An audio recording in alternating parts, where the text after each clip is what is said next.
Okay, in this last video in section 13.4, we're going to look at question number 7, and this problem says that the partial differential equation that's the xx derivative of u plus the yy derivative of u is equal to 0 is known as Laplace's equation. This equation describes ideal fluid flow, electrostatic potentials, and the steady-state distribution of heat in a conducting medium.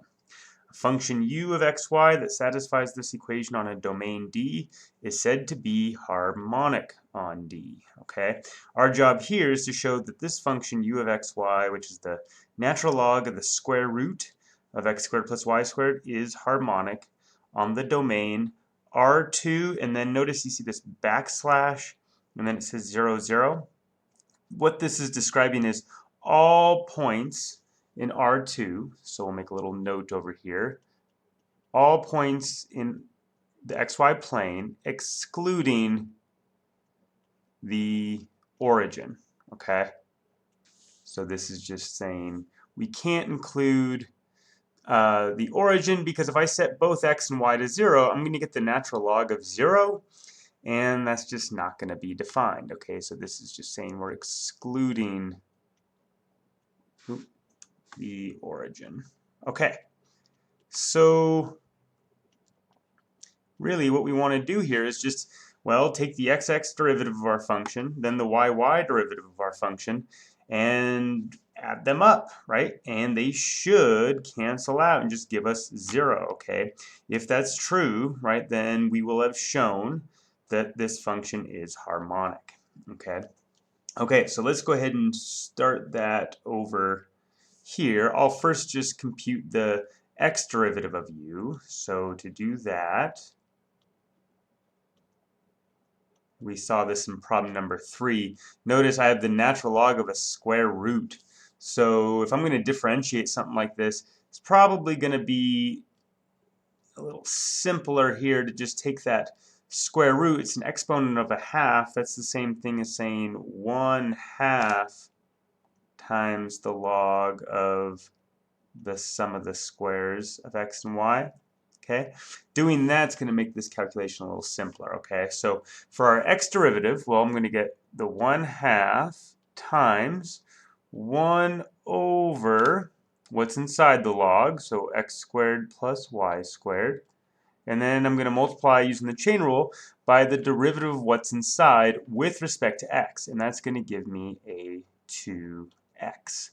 Okay, and now the 2's will divide out, and so I'm left with x over x squared plus y squared.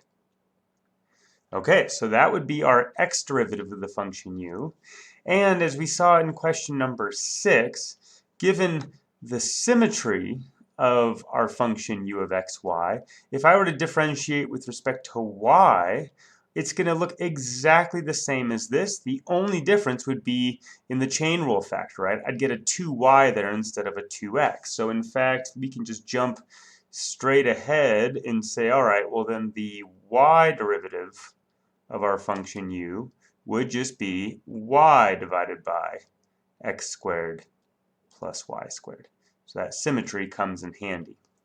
Okay, so here are the first order derivatives, and to answer the question I next want to look at the second order, right? And so the xx derivative would come next, so let's look at that. So for our x derivative, okay, this is going to be the x derivative of the, well, x derivative of u, which we computed up above as x over x squared plus y squared. And so here, since I have an x in the numerator and in the denominator, I'm going to use the quotient rule. So that's going to give me the low function times the derivative of the high function, which would just be 1 because it's a x derivative, minus high, that's x, d low, right, differentiating the denominator with respect to x is just going to give me 2x, and then I'm going to divide that by the square of what's below, right? X squared plus y squared quantity squared. All right, so now go ahead and just clean up this top here a bit. I'm going to get an x squared minus 2x squared. So that's going to give us a minus x squared. And then I still have a plus y squared. And then I'm dividing that by x squared plus y squared quantity squared. Okay, great. Not too bad. What about the y derivative?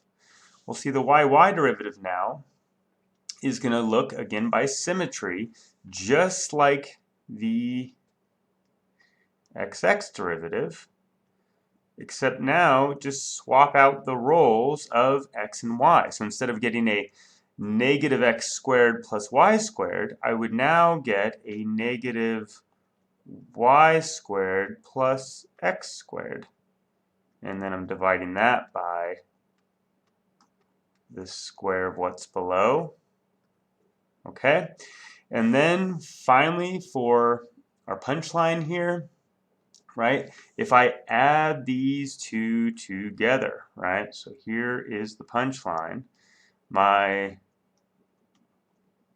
xx derivative plus my y derivative is going to equal what? Well, notice the denominators for the two derivatives are the same.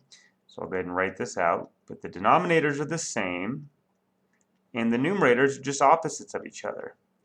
So when we add these up, we, in fact, will come out to be 0. Okay? So we get plus this thing minus y squared plus x squared. Okay, and that is going to just cancel one another out. Very, very nice. Okay, so this implies that U is harmonic on this domain of all of our 2 minus the origin. Okay?